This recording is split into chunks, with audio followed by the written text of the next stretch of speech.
네. 첫째 주 마지막 부분 들어가겠습니다. 거의 1 시간 정도 지났는데 안 자고 잘 따라오고 계시나요? 네. 자. 아 마치 훌륭한 사람이 되자와 비슷한 수준의 강의 목표를 말씀드려 놓고 이게 되는 일이냐 싶지만 어쨌거나 우리 현대미술의 쟁점은 그런 식으로 진행을 해 보도록 하겠습니다. 그렇다면 우리가 그렇게 까다로운 논쟁들을 막 해 나갈 때 최소한 막 싸우다가 힘 빼지 않고 조금 더 합리적으로 조금 더 서로의 체력 소모를 줄여가면서 얘기할 수 있는 방법이 뭐가 있을까? 이것에 대해서 약간의 요령이 필요하겠죠. 서로 어 지켜줘야 될 매너도 좀 필요하고 그런 점을 이제 말씀을 드리겠습니다. 일단 제가 미술 수업을 하다 보면은 진짜 많이 받는 질문들 중에 약간 뭐랄까 단어 정리가 안 돼 있는 질문을 많이 받아요. 어떨 때 밑도 끝도 없다고 저는 느껴지는데, 그러니까 열심히 공부를 하시는 분들이 그런 질문도 하는 거기 때문에 굉장히 전 좋게 생각합니다마는, 어느 날 학생이 갑자기 와요. 그다음에 저한테 예를 들면 "선생님, 개념 미술은요 앵포르말보다는 초현실주의 영향이 크잖아요."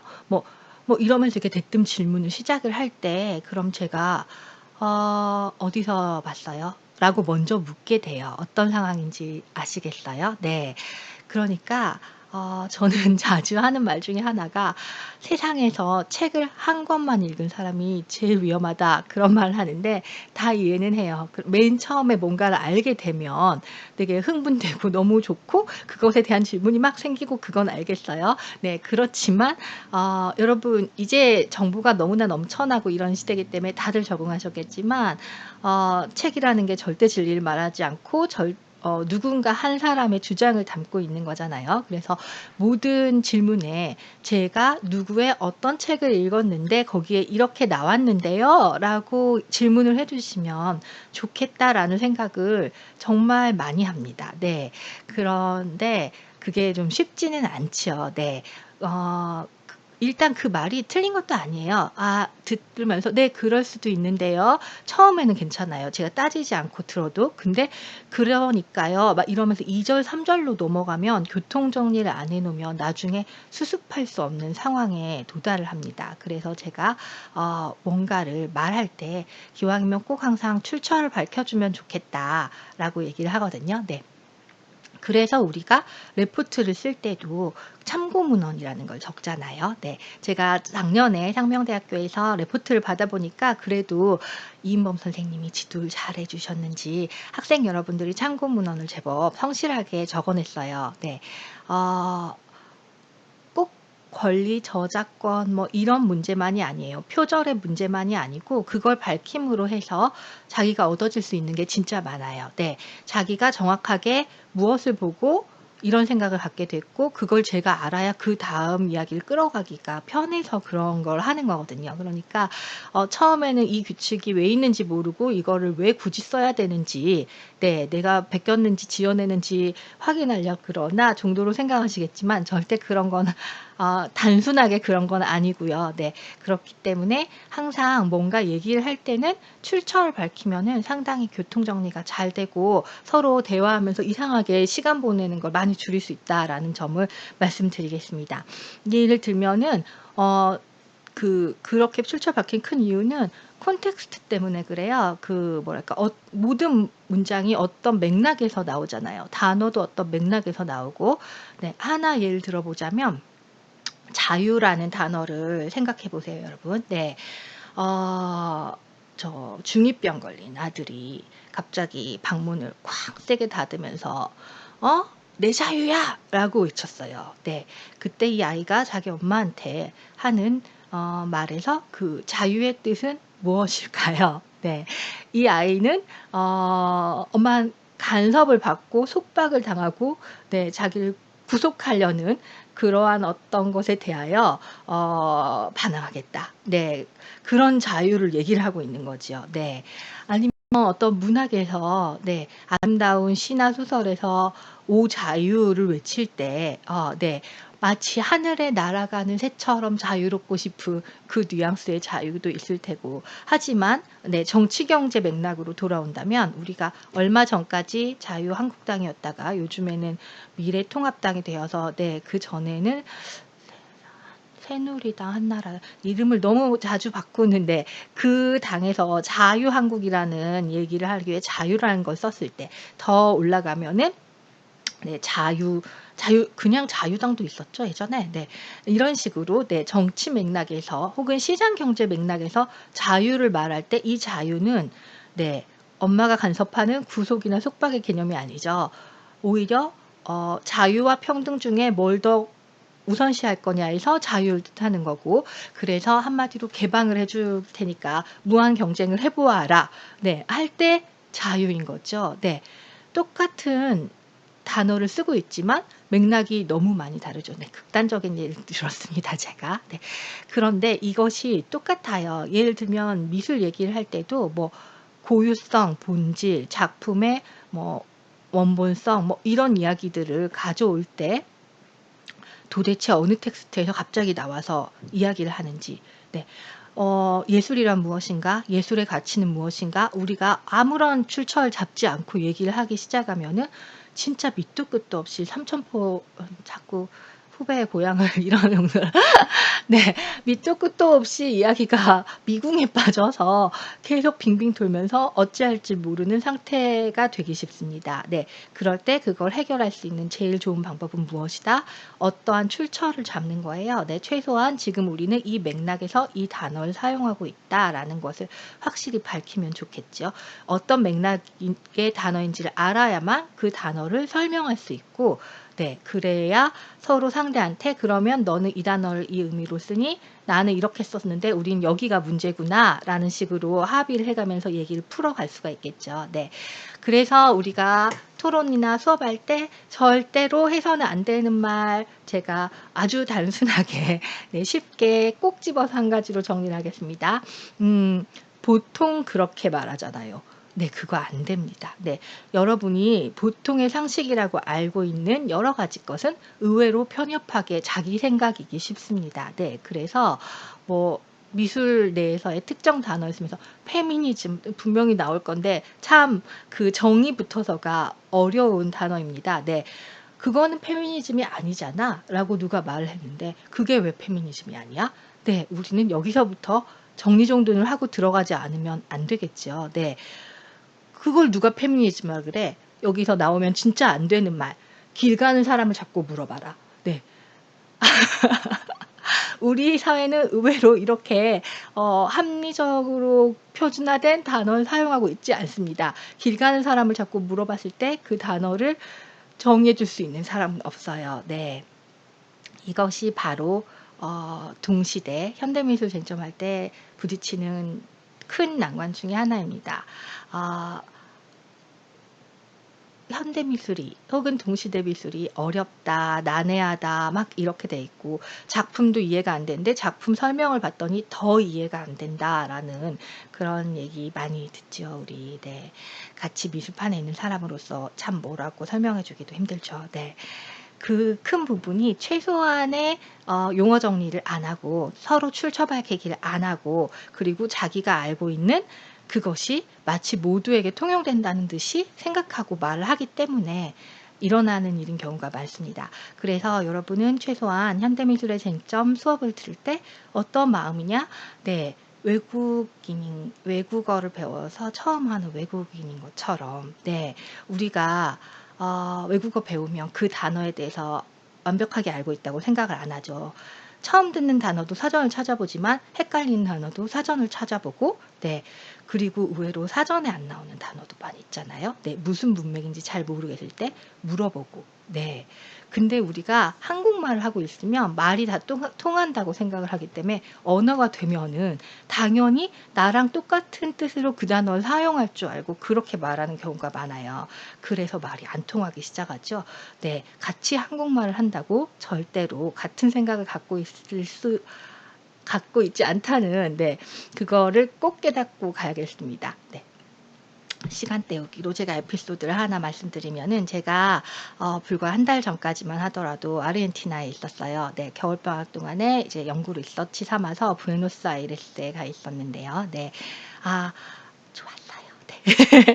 근데 거기서, 네, 계속 외국어로 생활하게 됐습니다. 요즘에는 카톡이나 좀 하지 그렇게 통화를 잘 안 하니까요. 음성으로 한국어를 거의 안 하게 되고, 한국어는 문자만, 네, 텍스트로만 쓰게 되고, 말은 이제 계속 현지어를 하게 되는데, 그러다 보니까 제가 별일이 다 생겼었죠. 제가 집에 혼자 있는데 혼잣말도 세상에 외국어로 하더라고요. 네. 그러니까 평소 같으면은 뭐 볼펜을 찾을 때, 저는 이렇게 치매 할머니처럼 막 가끔 너무 뭐가 안 찾아지면 노래도 부르는데, 막 "내 볼펜 어디 갔나. 내 볼펜 어디 있을까." 막 이렇게 찾는 찾는데, 심지어, 네, 부에노스아이레스는 "돈데 está mi bolígrafo por donde está." 막 이러고 있는 거예요. 그래 가지고 제가 '나 뭐 하냐. 얘 나 진짜 원어민이 됐구나.' 막 이러면서 혼자 어이없어 했는데, 네, 그렇게 말을 막 하면서 돌아다니다 보니까 일반 관광객들은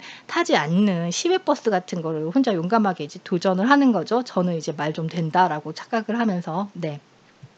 그래서 제가 친구네 집에, 이제 시골에 있는 친구 집에 놀러 가기 위해서 한번 시외버스를 탔어요. 근데 거기는 이제 완행으로 한 번 한 번 정류장을 서니까 요금이 다 다른 것 같더라고요. 그래서 딱 타면 기사님한테 어디에 간다고 행선지를 말하면은 뭐 "얼마다."라고, 그 우리도 시내버스 탈 때 그 교통카드 찍을 때 두 명이 타려면 먼저 "두 명이요." 말하고 띡 찍어야 되잖아요. 그리고 공항버스 탈 때는, 아닌가? 공항버스는 아닌가? 하여간 그런 식으로 네.